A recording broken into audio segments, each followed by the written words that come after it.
بسم الله الرحمن الرحيم إن الحمد لله نحمده ونستعينه ونستغفره ونعوذ بالله من شرور أنفسنا ومن سيئات أعمالنا من يهده الله فلا مضل له ومن يضلله فلا هادي له ونشهد أن لا إله إلا الله وحده لا شريك له ونشهد أن محمدا عبده ورسوله Amma ba'd, assalomu alaykum va rahmatullohi ta'ala va barakatuh. Savobli amallar Alloh taoloning fazli deb aytdik o'tgan darsimizda. Banda har qancha katta savobli amalni qilmasin, ana shu savobli amalni qilishlik Alloh taoloning fazli ekanligini e'tirof qilishligi kerak. Chunki mana shu qilgan amali Alloh uni shu ishga muvaffaq qilganligi uchun bo'ldi. Agar Allohning fazli tavfiqi, yordami bo'lmaganida bu banda mana shu qilgan savobli ishini qila olmas edi. Astagfirullah. Walaula fadlullohi alaykum va rahmatuhu lattaba'tumush shaytona illa qalila. Agar dedi Alloh taolo sizlarga Allohning fazli marhamati bo'lmasa edi, ayrim kishilardan tashqari hammanglar shaytonga ergashib ketardinglar. Ya'ni mana shu shaytonga ergashmasdan Sirotol mustaqimda to'g'ri turishligimiz Allohning fazli. Agar shu fazl bo'lmasa, juda ko'pchilik odamlar shaytonga ergashgandek, biz ham ergashib ketgan bo'lar edik. Boshqa oyatda Alloh taolo aytadi: agar sizlarga Allohning fazli marhamati bo'lmasa edi, sizlardan biron kishi gunohdan pok bo'lmas edi. Lekin Alloh o'z fazli marhamati bilan o'zi xohlagan kishini poklaydi. Alloh eshituvchi, bilguvchi bo'lgan zot. Demak, o'tgan darsimizdan kichkina bir takrorlash bo'ldi. Bizdan qanday xayrli savob amal sodir bo'lgan bo'lsa, buni biz qilganimiz yo'q. Buni Alloh bizga qildirdi. Bu Allohning fazli bo'ldi. Chunki siz qilgan o'sha ihsonni qilishga qodir bo'lgan 10 ta odam bor atrofingizda.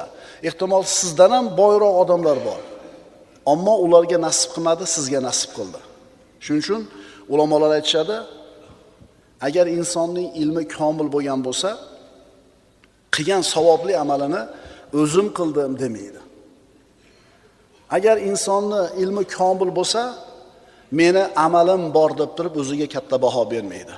Balki ana shu amalni bajarishlikka muvaffaq qilgan Alloh taologa hamd va sanolar aytadi. Aqlli odam o'zim qildim demaydi. Aqlli odam amalim bor deb bilmaydi. Xo'p. Mana endi aqlli odam, ilmi to'liq bo'lgan odam meni amalim bor demas ekan. Bu ishni men qildim demas ekan. Endi qachon u mana shunday deya oladi? Qaysi sifatlar unda bor bo'lsa, meni amalim bor deb bilmaydi, o'ziga katta baho bermaydi, ujubga ketmaydi. Birinchisi, u mana shu ishga Alloh meni muvaffaq qildi deyish kerak. Astagfirullah. Yamunnuna alayka an aslamu qul la tamunnu alayya islamakum balillahu yamunnu alaykum an hadakum lil imani in kuntum sodiqin. Arabiylar kelib payg'ambarimiz sollallohu alayhi vasallamga "Ha biz musulmon bo'ldik, biz iymon keltirdik" deb minnat qilishdi, iymonlarini, islomlarini. Biz iymon keltirdik. Alloh taolo ularga javob berib aytdi: ey Muhammad alayhisalom, ularga ayting, sizlar menga musulmon bo'lganlaringlarni minnat qilmanglar. Balki agar iymonlaringda sodiq bo'lsanglar, Alloh sizlarni iymonga hidoyat qilganini minnat qilur. Iymon keltirganinglar rost bo'lsa, Alloh hidoyat bergani uchun iymon keltirdinglar. Biz iymon keltirdik demanglar deyapti. Hatto la ilaha illalloh Muhammad rasululloh deyish sizni o'zingizni ixtiyoringizdagi ishmi? Agar Alloh tavfiq bermasa shu kalimani ayta olmaysiz. Iymon keltirgan bo'lsangiz ham ayting, Alloh meni muvaffaq qildi, iymonga hidoyat qildi deng. Nikohda domla, endi 90-yillarda aytayapman. Nikoh o'qitishdan avval kelin kuyovga kalimani talqin qildiradi, iymonini yangilab olsin, yangi iymoni bilan nikohlansin deb turib, ashhadu an la ilaha illalloh va ashhadu anna Muhammadan rasululloh desa, kuyov qaytara olmayapti.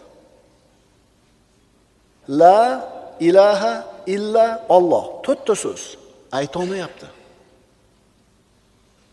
Ehtimol 100 ta qo'shiqni yoddan bilar. Ehtimol 2 xil tilni bilar, lekin shu kalimani Alloh bermasa ayta olmas ekan. Demak, siz meni amalim bor deb o'zingizga katta baho bermasligi uchun birinchi bilishingiz kerak bo'lgan narsa bu ishni Alloh menga qildirdi deyishingiz kerak. Astagfirullah. Walakinnalloha habbaba ilaykumul iymana wa zayyanahu fi qulubikum va karraha ilaykumul kufra wal fusuqa wal isyan. Lekin Alloh sizlarga iymonni suyukli qildi va uni dillaringizga chiroyli ko'rsatdi hamda sizlarga kufrni, itoatsizlikni va isyonni yomon ko'rsatib qo'ydi. Mana qarang, siz bilan biz mo'min sifatida iymonni suyukli deb bilamiz, iymonni yaxshi ko'ramiz. Fisq, fujur, gunoh, ma'siyatni yomonlik deb ko'ramiz va undan uzoq bo'lishga harakat qilamiz, yomon ko'ramiz. Iymon biz uchun yaxshi narsa va yaxshi ko'ramiz. Fisq, fujur biz uchun yomon narsa va uni yomon ko'ramiz. Iymonni suyukli qilgan ham sizga Alloh, fisq, fujurni xunuk ko'rsatib qo'ygan ham Alloh. Shuni chaqib olinglar ozgina. Shuni ma'nosini yaxshilab tushunib olaylik. Men o'zim namoz o'qimayapman. Boshlayman desam, любой payt boshlab olaman. Deyapsizmi? Kechirib qo'yasiz. Palonchi mana shunday mahallasiga asfalt solib beribdi, ko'prik qurib beribdi, yetimlarda bir tomlarni yangilab beribdi, imoratini, transformator qo'yib beribdi deb bir boyni qilgan fazilatli ishini gapirsa, bu yerda turgan boy aytadi, "Ha, hech qancha pul ketmaydi bunga" deydi. Ha, nimaga qila olmayapsiz hech qancha pul ketmasa? Demak, Alloh sizga qildirmadi shu ishni. Sizga shu ishni qilishlikka nima bermadi? Tavfiq bermadi, unga berdi. Men xohlasam bunday qilib qo'yaman. Qila olmaysan. Demak, birinchi bilishimiz kerak bo'lgan narsa, biz qanday bir savobli, xayrli amalni qilishga muvaffaq qilgan bo'lmaylik, buni Alloh menga qildirdi deysiz. Allohning fazlini, marhamatini, tavfiqini e'tirof qilasiz. Qalbingizga muhabbatni soldi, keyin qildingiz shu ishni. Qalbingizga saxovatni soldi, keyin qildingiz shu ihsonni. Qalbingizni moyil qildi, zikr qildingiz. Qalbingizni ochdi, savobli amallarga yurdingiz. Futbol o'ynaganlar, adin chiqasiz. Varatarda ham yotkizasiz. Orqasiga o'tasiz to'p bilan. Varata bilan siz o'rtangizda 2 metr joy qoldi. 7 metrlik varata. Bir tepasiz shtangaga tegib chiqib ketadi-yu. O'zi tek qo'yib qo'ysangiz to'p hali yumalab o'zi kirib ketar edi. Shu qoqib tashlayman deb tepasiz, ana tavfiq yo'qligi shu. Ha, ba'zida shu ko'z yumib bir tepib olasiz, 3 tasidan o'tib kirib ketib qoladi. Tushunarlimi? Biz hech qachon meni amalim bor, men qildim deb o'zimizga baho bermasligimiz uchun birinchi bilishimiz kerak bo'lgan narsa, mana shu biz qilgan yaxshi ish Allohning tavfiqi bilan bo'ldi, Alloh qildirdi deyishimiz kerak. Birinchisi shu bo'ldi.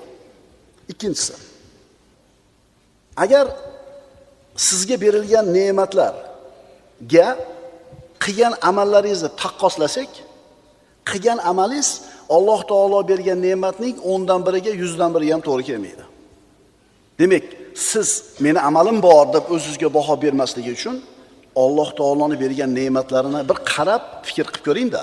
Shunda sizni qilgan savobli amalingiz ularning oldida juda ham arzimas bo'lib qoladi. Astagfirullah. Va in ta'uddu ni'matallohi la tuhsuha. Robbimiz aytayapti, agar Allohning ne'matlarini sanasanglar, sanog'iga yeta olmaysizlar, albatta Alloh mag'firatli, mehribondir.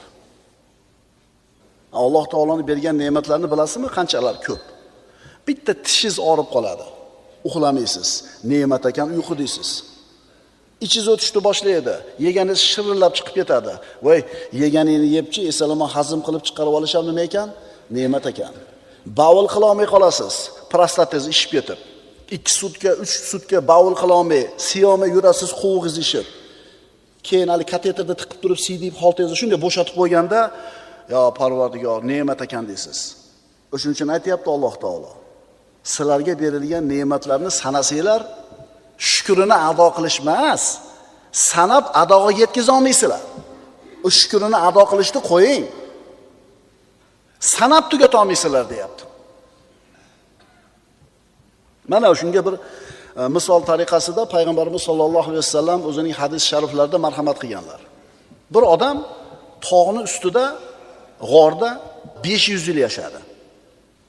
Buloq bor edi, o'sha g'orning oldida bir dona anor daraxti bor edi. Kunda bitta anor pishadi, anorni yeydi, ozuqalanadi, suvda tahorat qiladi, ichadi. 500 yil mana shunday zaylda umr o'tkazdi. 5 asr. G'iybat yo'q, shikoyat yo'q, hisob-kitob qilinadigan moli dunyosi yo'q. Hech narsa yo'q, faqat ibodat bor. 500 yil faqat nima qilgan? Ibodat qilgan. Endi qiyomat bo'ldi. Alloh azza va jalla uni taroziga olib kelib, bandam, hadisning mazmuni. Seni jannatimga o'zimning rahmatim bilan kiritaymi yoki qilgan amaling bilanmi? 500 yil faqat ibodat qilgan. Gunoh yo'q. Banda meni amalim bor deb o'yladi. Parvardigor meni qilgan amalim bilan jannatga kirgiz dedi. Alloh taolo amr qildi, maloikalar uni qilgan amallarini tortishdi tarozida. 500 yillik qilgan ibodati bitta ko'zining shukrini ado qilishiga yetmadi. Bu yoqda yana bitta ko'z turibdi. Ikkita quloq turibdi.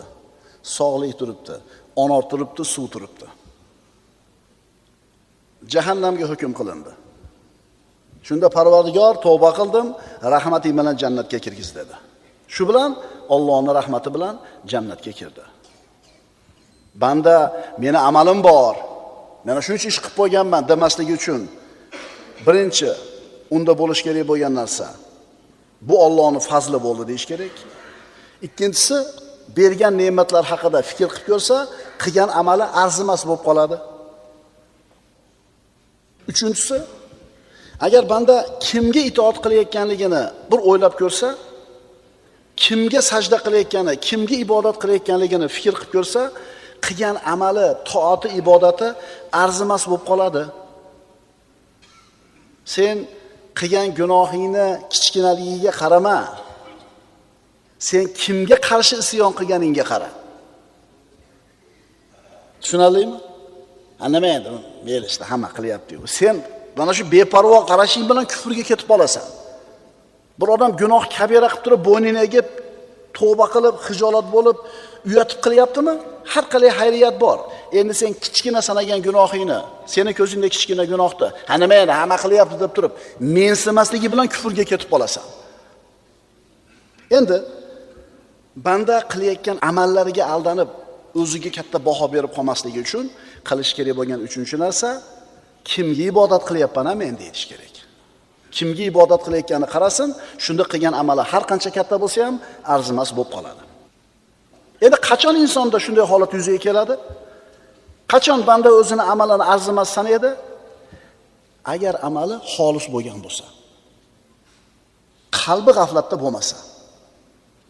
Demak, insonning qalbi g'aflatda bo'lsa, amalida ixlos bo'lmasa, meni amalim bor der ekan. Shuning uchun inson o'zini qilgan savobli amalini katta kichikligiga, ko'pligiga qarashda o'rniga qabul bo'ldimikin, bo'lmadimikin degan g'amni ko'proq qilish kerak. Ma'qulmi? Alloh biladi-da qabul qilgan qilmaganini. Ana taroziga qiyomatda birinchi olib 3 ta odam olib kelinar edi. Olim, shahid va boy. Odamlar uni olim degan, dinning xizmatini qilyapti, taqvoli degan, ixlosli degan. Lekin qiyomatga borganda uni riyo uchun, xo'ja ko'rsi uchun qilganligi ma'lum bo'lgandan keyin jahannamga birinchi bo'lib tushdi. Orqasidan saxovatli boyni olib kelindi. Hamma bilgan uni halol topganini, hamma ko'rgan o'rniga sarflaganini. Lekin qalbidagi niyatini kim bilgan? Alloh bilgan. Alloh taolo aytadi, sen Xotamtoy degan, saxiy degan nom uchun qilgansan. Odamlar saxiy dedi, haqqini olding, sur jahannamga dedi buni. Uchinchisi shahid edi. Jonini fido qilib yuborgan edi. Lekin uning niyati odamlarning tilida shahid bo'lgan degan nom bo'lgani uchun u ham jahannamga ketdi. Shuning uchun sizning amalingiz bo'lsa, mabodo Allohning fazli bilan, Allohning tavfiqi bilan bir katta ish qilgan bo'lsangiz, siz bu amalingizni qabul bo'ldi, bo'lmadi. Shu narsa sizni o'ylantirsin. Fala tadrib biha wujuhana yawmal qiyama degan duoyimiz bor. Parvardigor, mana shu amallarimizni qabul qil va qiyomatda yuzimizga urmagin bu bilan. Birinchisi, Alloh muvaffaq qilgani uchun shu ishni qildim deydi. Ikkinchisi, agar Alloh taoloning bergan ne'matlarga taqqoslaydigan bo'lsa, bu amali arzimas bo'lib qoladi. Xo'p, uchinchisi, kimga itoat qilayotganligini o'ylab ko'rsa banda, bu amalim hech narsa emas deydi. Bu amalining kattaligini gapirma, kattaligini o'ylama. Qabul bo'ldimi, bo'lmadimi, shuni g'amini qilsang. Bu masalada jiddiy o'ylanib ko'rish kerak. Chunki yaralgan kunidan boshlab Allohga tasbih aytib to'xtamagan farishtalar bo'ladi. Yaraldi, qiyomatgacha tasbihda, biri sajdada, biri rukuda, biri zikrda, biri qiyomda. Kecha kunduz Allohga tasbih aytadigan farishtalar hech qachon charchamaydi, to'xtamaydi. Shular qiyomat bo'lganda aytadi: Parvardigor, senga haqiqiy, chinakam ibodat qilishga qodir bo'lmadik deyshadi. Astagfirullah. Yusabbihuna al-layla wan-nahara la yafturun. Ular tun va kun sufkashlik qilmasdan Allohni poklaydilar. Tushunali bo'ldimi? Banda qilgan amalini, meni amalim bor deb, men katta ish qilib qo'yganman deb o'ziga baho berib, ujubga kirib ketmasligi uchun unda nimalar bo'lish kerak? Birinchisi, mana shu ishni qilishga Alloh muvaffaq qildi deyish kerak. Ikkinchisi, u qilgan amal Alloh unga bergan ne'matlarga taqqoslansa, arzimagan bo'lib qoladi. Undan keyingisi, kimga ibodat qilayotganligini agar ozgina fikr qilib ko'radigan bo'lsa, bu ibodati arzimagan bo'lib qoladi. Demak, iymon, ilmi komil bo'lgan inson, meni amalim bor, men ko'p ishlar qilib qo'yganman deb o'ziga nima qilmas ekan, baho bermas ekan. Mana tavfiq haqida suhbat qilyapmiz. Tavfiq yaxshilikka bo'lgan ilhom. Tavfiq Alloh taolo bir bandani yaxshi amallarga muvaffaq qilishi, yo'lashi, yo'l ko'rsatishi, qo'llashi. Agar tavfiq bo'lmasa, biz bismillah deya olmaymiz. Agar tavfiq bo'lmasa, namozga uyg'ona olmaymiz. Agar tavfiq bo'lmasa, tupurgimizni ham yuta olmaymiz. Tavfiq haqida aytilgan ulug'larning so'zlari. Alloh azza va jallaning xalili bo'lgan Ibrohim alayhissalom shunday deydi. Astagfirullah. Vallazi atma'u an yaghfira li. U Alloh jazo kunida mening xato gunohlarimni mag'firat etishini umid qilurman. Va Ibrohim allazi vaffa degan Alloh maqtab bu payg'ambarini. U vafo qilgan Ibrohim. Alloh taolo qanaqa qiyin imtihonni bermagan bo'lsin, vafo qilgan zo'r chiqqan undan. Aytmayapti, meni o'tga, olovga uloqtirishganida sabr qilganman demayapti. Katta ish edi. Bir dona o'g'ling bilan, bir dona bolang bilan ayolingni sahroga, Bakka vodiysiga tashab kel deganda, xo'p deb tashab kelganman demayapti. O'g'limni tomog'iga pichoqni qo'yib tortganman demayapti. Nima deyapti? Umid qilaman deyapti. Shuncha savobli ishlarni qilib qo'ydim, shuning uchun shu amallarim bilan jannatga kiraman demayapti. Nima deyapti? Umid qilaman deyapti. Bizda bu ishlarning milliondan biri ham yo'q. Mana shu Ibrohim alayhisalomning o'g'li Ismoil alayhisalomni tomog'iga pichoqni qo'yib tortishligi haqida Alloh aytadiki, inna haza lahuval balaul mubin. Mana shu, ya'ni o'g'lingni so'y degan buyruq. Balaul mubin, ochiq imtihon edi, qiyin imtihon edi, ochiq balo edi. Parvardigor tashab ketdi deding, tashab ketdim. Emizlik paytida. Endi bir dona o'g'lim bo'lsa, 95 ga kirdim, bolam 10 ga kirdi. Endi so'ydingsanmi? Demadi. Bir yerga olib borib tashab kelish ham oson ish edi. Har qalay tirik qolardi bolasi. Endi qo'ling bilan so'y deb Alloh taolo ishora qildi. Ikkilanmasdan pichoq tortdi. Mana shuncha ulug' ishni qilgan Ibrohim alayhisalom, meni amalim bor, shu bilan jannatga kiraman deyaptimi? Yo'q, umid qilaman deyapti. Muhammad Mustafa sallallohu alayhi vasallam. U zot sallallohu alayhi vasallam marhamat qilib aytadilar: "Lan yudkhila ahadan amaluhu al-jannata." Hech bir kimsaning qilgan solih amali uni jannatga kirita olmaydi. Ibrohim alayhisalom ham bular qatorida va Muhammad alayhisalom o'zi ham bular qatorida. Hech kimning qilgan amallari, savobli amallari uni jannatga kirgizib yubora olmaydi. Vala anta yo Rasululloh, sizni ham amalingiz jannatga kirita olmaydimi yo Rasululloh? La, vala ana dedilar. Ha, meni ham amalim jannatga kirita olmaydi. Faqat Allohning fazli va rahmati meni qoplasa. Robbim meni o'zining fazli marhamati bilan o'rab olsagina jannatga kiraman. Kim Muhammad alayhisalomdek bo'la oladi? Hech kim. Kim Muhammad alayhisalomchalik sabr qila oladi? Hech kim. Kim Muhammad alayhisalomchalik saxovatli bo'ladi? Hech kim. Lekin mana shu zot sallallohu alayhi vasallam aytibdilar, Alloh rahmati bilan o'rab olsa, keyin jannatga kiraman deyaptilar. Agar biz Muhammad alayhisalomchalik amal qilganimizda ham amalim bor deyishga haqqimiz yo'q. Abu Bakr Siddiq roziyallohu anhu Rasulullohga birinchi bo'lib iymon keltirgan kishi. Siddiq laqabini Rasulullohning muborak og'izlaridan eshitgan kishi. Tirikligida jannati ekanligini eshitgan 10 ta sahobaning birinchisi. Rasululloh bu sahobasini qanday baholaganlar? Agar odamlar orasidan halil tanlashim kerak bo'lsa, eng yaqin do'st lattaxosta Abu Bakrin xalila. Abu Bakrni o'zimga do'st tutgan bo'lardim deganlar. Mana shunday Abu Bakr Siddiq roziyallohu anhu va hal ana va mali illa laka ya Rasululloh dedi. Ya Rasululloh, men ham topgan pulim ham sizniki emasmi ya Rasululloh degan. Umar ibn Xattob islom mo'jizasi. Rasululloh sallallohu alayhi vasallamning duosining barakoti. Umar al-Faruq Rasululloh aytganlar, agar mendan keyin nabiy bor bo'lsa, o'sha nabiy Umar bo'lar edi deganlar. Mendan keyin nabiy bo'lmaydi, agar bo'lganida ana shu nabiy Umar bo'lardi deganlar. Mana shunda Umar ibn Xattob aytar edi, agar menda yer to'ldir oltin boylik bo'lganida, oldimda turgan qo'rquvdan, ya'ni qiyomatda qo'rquvdan qutulish uchun hammasini fido qilib yuborardim deydi. Yana bir so'zlarida qaniydi onam meni tug'masa deydi. Ha, bo'lmasam tirikligida payg'ambarimizdan eshitdi jannati ekanligini. Jannatga mana bunday kiramiz deb Rasululloh bir qo'li bilan Abu Bakrni, bir qo'lini Umar ibn Xattobni ushlab, shunday qadam bosdilar. Jannatga mana shunday kirib ketamiz dedilar. Rasulullohning va'dasini olgan sahoba qaniydi tug'ilmaganimda deyapti. Shuncha bashoratlari borligiga qaramasdan, shuncha ulug' amallari boriga qaramasdan katta ketmadi. Abdulloh ibn Mas'ud aytadi radhiyallohu anhu, qaniydi o'lib keyin tirilmasam. Qo'rquvdan.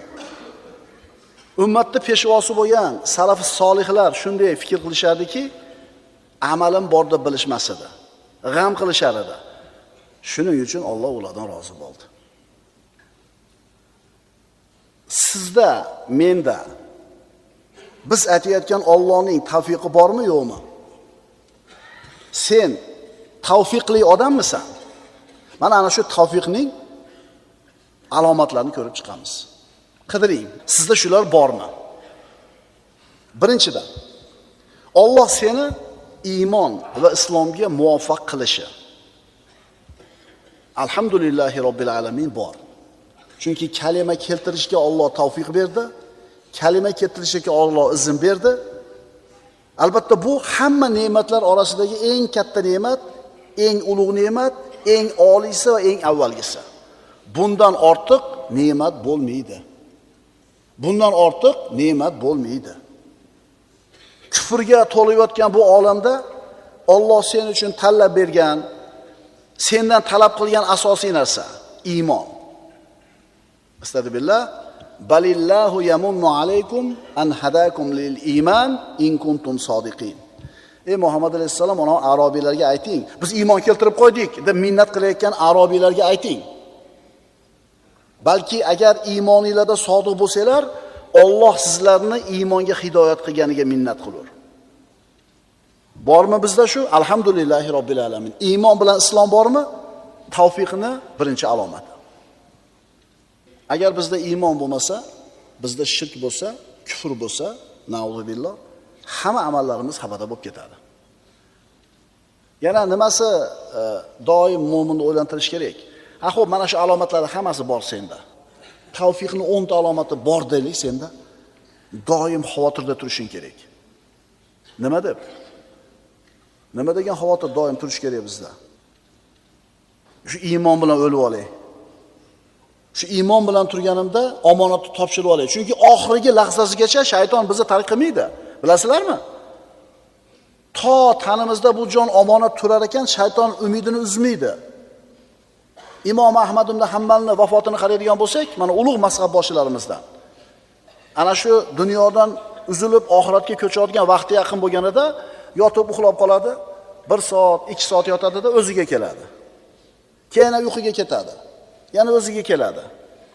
Ana shu o'ziga kelgan paytda yo'q, hali yo'q dedi-da, uyquga ketadi. Yana ozgina turib o'ziga keladi, uyg'onadi. Uyg'oniblar yo'q, hali yo'q deydi.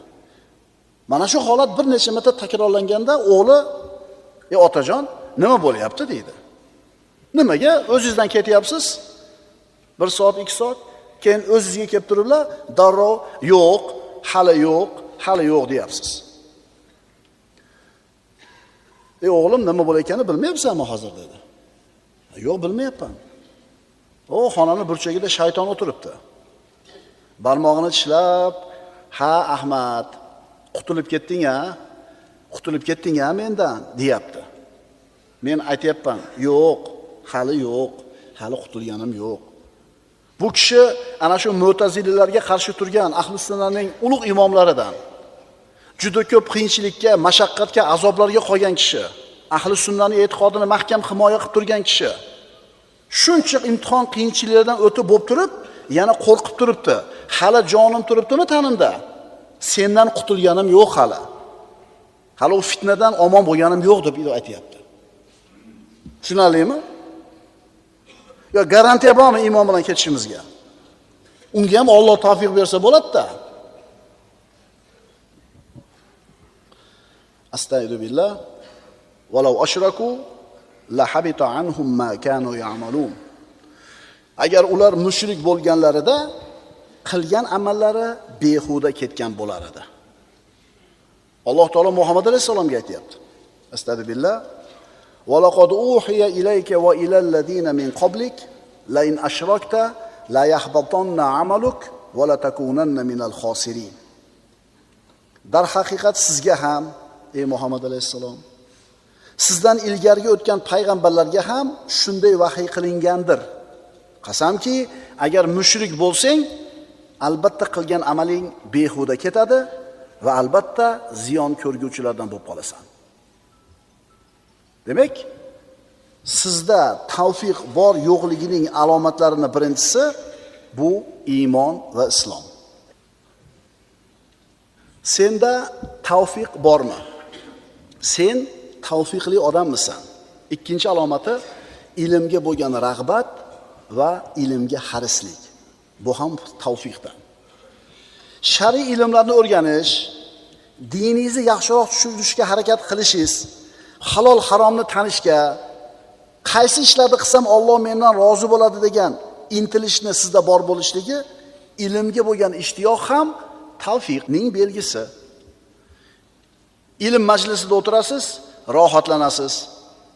Ahli ilmlar bilan birga bo'lishiga doim intilib turasiz. Ilmni ko'paytirishga bo'lgan rag'batingiz bor. Bu ham tavfiqi bor odamda bo'ladi, hammada emas. Ilmdan qochmaysan, ilm majlislaridan bezimaysan. Payg'ambarimiz sollallohu alayhi vasallam aytadilar: "Man yuridillahu bihi khayron yufaqihu fid-din." Payg'ambarimiz aytayaptilarki, Alloh kimga yaxshilikni ravo ko'rgan bo'lsa, uni dinda faqih qilib qo'yadi. Diniy ilmlarda, shar'iy ilmlarda berganligi tavfiqni bitta alomati. Endi ilm majlisida o'tirishni xohlamaysizmi? Shu arzimagan narsani bahona qilib chiqib ketasizmi? U tashqaridan kirmayotganlar ilm majlisiga, u o'zi xohlamay, o'zi kirmayotgan joyi yo'q. Alloh uni kirgizmayapti uyaga. Undan pul so'rashmas edi. U ilm majlisiga kelsa, birov urmas edi uni. Ilmga qiziqish, ilmga rag'bat yo'qmi? Demak, bu odam betavfiq odam. Betavfiq derdik eskilar. Betavfiq degani Alloh esdan chiqargan banda. Alloh esdan chiqargan banda. Allohning ishi yo'q u bilan, o'zini holiga tashab qo'ygan banda. Bu banda halok bo'lishda shubha yo'q. Ikki dunyoda ham. Sen tavfiqli odammisan? Birinchi alomati iymon, islomda bo'lishi. Ikkinchi alomati ilmga bo'lgan rag'bat bo'lish kerak sizda. Agar ilmga qiziqish bor bo'lsa, demak tavfiqning ikkinchi alomati bor. Uchinchi alomati savobli amallarga muvaffaq bo'lishlik. 5 mahal namoz o'qiysiz, qoldirmaysiz. Allohning tavfiqining belgisi bu. Chunki hamma ham o'qiy olmayapti. Ramazonda bir kun qoldirmasdan ro'zangizni tutasiz va bir kun qoldirmasdan taroviga kelasiz. Kelasiz, 8 rakatda chiqib ketmaysiz. Bu ham tavfiq. Nafl amallar, zikrlar, Qur'on tilovati, istig'for.